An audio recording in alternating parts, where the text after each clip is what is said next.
Kanna, good morning. All of you welcome to our Max Ma'am channel. எல்லாம் என்ன பண்ணுறீங்க? நல்லா இருக்கீங்களா? நல்லா படிக்கிறீங்களா? உங்களுக்கு புரியுதா? நடத்துகிறதெல்லாம் புரியுதா? ஏதாச்சும் சந்தேகமாக இருந்தால் கேளுங்க.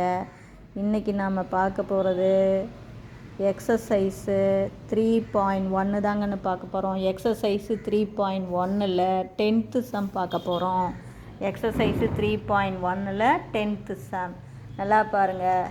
If the equation x squared plus px plus q equal to 0 and x squared plus p dash x plus q dash equal to 0 has a common root. அதாவது இந்த ஈக்குவேஷனுக்கும் இந்த ஈக்குவேஷனுக்கும் என்ன இருக்கான்? காமன் ரூட் இருக்குது அப்படிங்கிறாங்க. ஸோ தட் நம்மளை prove பண்ண சொல்கிறாங்க.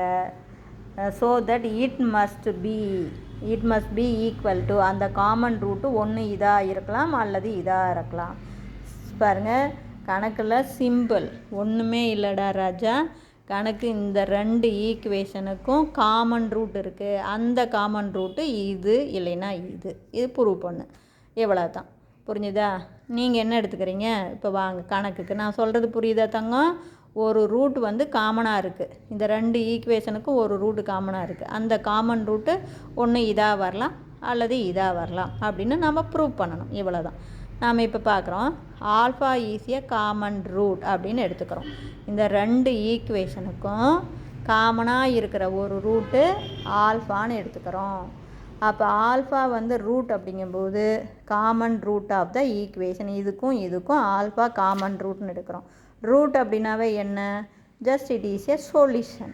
அப்போ வேல்யூ, அப்போ எக்ஸ் ஈக்குவல் டு ஆல்ஃபா.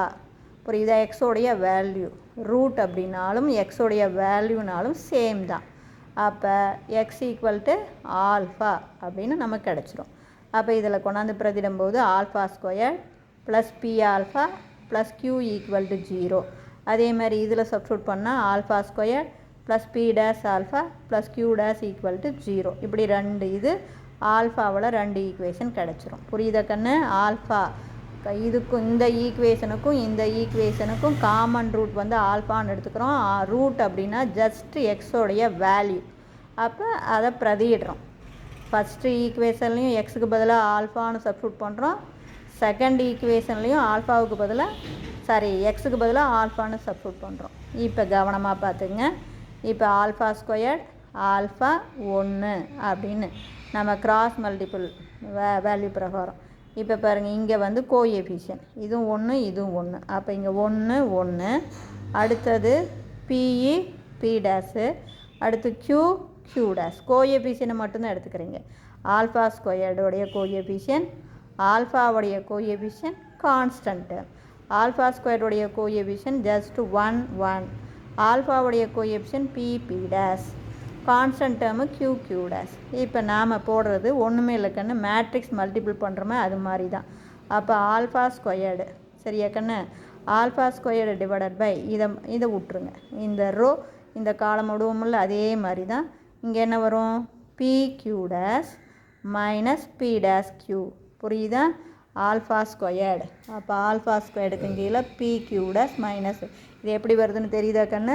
நம்ம மேட்ரிக்ஸ் போடுறதே தான் தாங்கன்னா இந்த இந்த காலம் இந்த ரோ விட்டுட்டு மேட்ரிக்ஸில் மல்டிபிள் பண்ணுவோம் இல்லையா? அப்போ ஆல்ஃபா ஸ்கொயர்டுக்கு கீழே B Q dash minus B dash q வரும். அதே மாதிரி ஆல்ஃபா இங்கே ப்ளஸ்ன்னு போட்டால் இங்கே மைனஸ்னு போடுவோமா? அப்போ மைனஸ் ஆல்ஃபாவுக்கு நேராக இந்த காலத்தை விட்டுட்டோம்னா என்ன வரும்? Q dash minus Q. பாருங்கள், மைனஸ் ஆல்ஃபாவுக்கு கீழே க்யூ டேஸ் மைனஸ் க்யூ. அதே மாதிரி கான்ஸ்டன்ட்டம் 1க்கு நேரம் இந்த காலத்தை விட்டுட்டு கிராஸ் மல்டிபிள் பண்ணால் இது என்ன வரும்? B dash minus b. நான் சொல்கிறது புரியுதா கண்ணா? ஆல்ஃபா ஸ்கொயர்டுக்கு கீழே இந்த காலத்தை விட்டுட்டு கிராஸ் மல்டிபிள் பண்ணுங்கள். அப்போ இது ப்ளஸ்ஸுனா இது மைனஸ், இது ப்ளஸ்ஸு. நம்ம எப்படி மேட்ரிக்ஸ் வேல்யூ போடுறோமோ அதே தான் கண்ணு. கிராஸ் மல்டிபிள் பண்ணால் b Q dash minus B dash Q.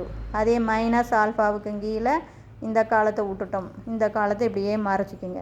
இந்த காலத்தை இப்படி மறைச்சிக்கிட்டிங்கன்னா என்ன வரும்? க்யூ டேஸ் மைனஸ் க்யூன்னு வரும். அதே 1க்கு கீழே கிராஸ் மல்டிபிள் பண்ணால் பி டேஸ் மைனஸ் பி. புரியுதா கண்ணு? ஃபஸ்ட்டு ஆல்ஃபா டேஸ்க்கு கிராஸ் மல்டிபிள் தான். சரி, இதை மறைச்சிக்கிட்டிங்க அப்படின்னா இது என்ன வரும் உங்களுக்கு? அப்படியே cross multiple p q dash minus B dash q. அதே இதை மறைச்சிக்கிட்டிங்கன்னா q cross multiple q dash minus q. இதை மறைச்சிக்கிட்டிங்கன்னா பி டேஸ் மைனஸ் பி. இப்போ நமக்கு இப்படி கிடச்சிருது. ஓகேவா? இதில் ஃபஸ்ட்டு டேர்மையும் லாஸ்ட்டு டேர்மையும் ஈக்குவல் பண்ணுங்க. அப்போ ஆல்ஃபா ஸ்கொயர்டு மட்டும் இங்கே வச்சுக்கிட்டு டிவைடில் இருக்கிற p q dash minus B dash q இந்தாண்ட போகும்போது மல்டிபிள், அது மேலே போயிடும்.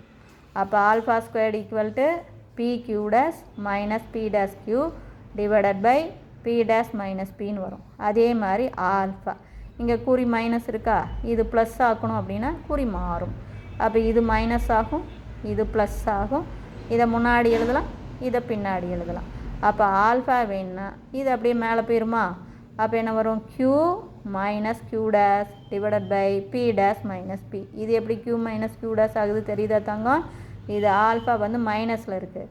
இதை குறியை மாற்றும் போது எல்லாத்துக்கும் குறியை மாற்றணும். இதுக்கு இதுக்கு இதுக்கு.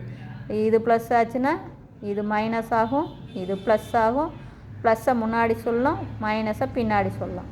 அப்போ ஆல்ஃபா வேணும்னா இது என்ன? க்யூ மைனஸ் க்யூ டேஸ் மேலே போயிடும் divided by B dash minus B. இப்போ எகைன் நமக்கு இது ஒரு ஆல்ஃபா நமக்கு கிடச்சிருச்சு. இங்கே ஆல்ஃபா ஸ்கொயர்டு கிடச்சிருச்சு. இந்த ஆல்ஃபா ஸ்கொயர்டை ஆல்ஃபாவால் டிவைட் பண்ணால் ஆல்ஃபா வரும் இல்லையா? அப்போ alpha squared divided by alpha.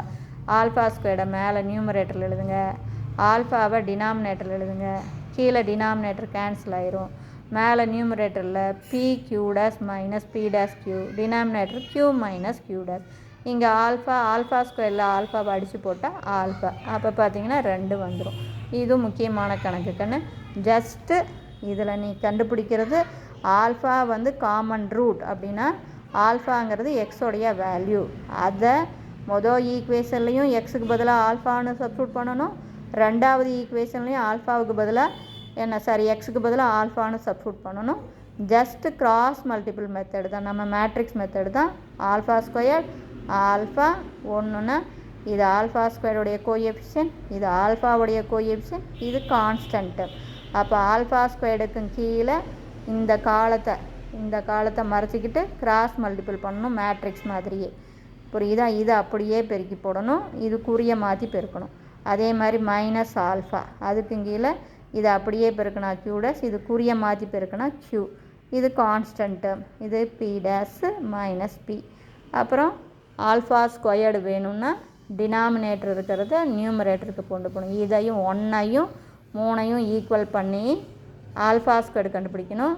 அதே மாதிரி 2ஐயும் 3ஐயும் ஈக்குவல் பண்ணி ஆல்ஃபா கண்டுபிடிக்கணும். இது புரியுதாக்குன்னு குறியை மாற்றலாம், பார்த்துக்கணும். இது மைனஸ் ஆல்ஃபா, அது ப்ளஸ்ஸாக மாறும்போது இது மைனஸ் ஆகும், இது ப்ளஸ் ஆகும். அப்போ இது முன்னாடி க்யூ முன்னாடி வரும், மைனஸ் க்யூ டேஸு பின்னாடி போயிடும்.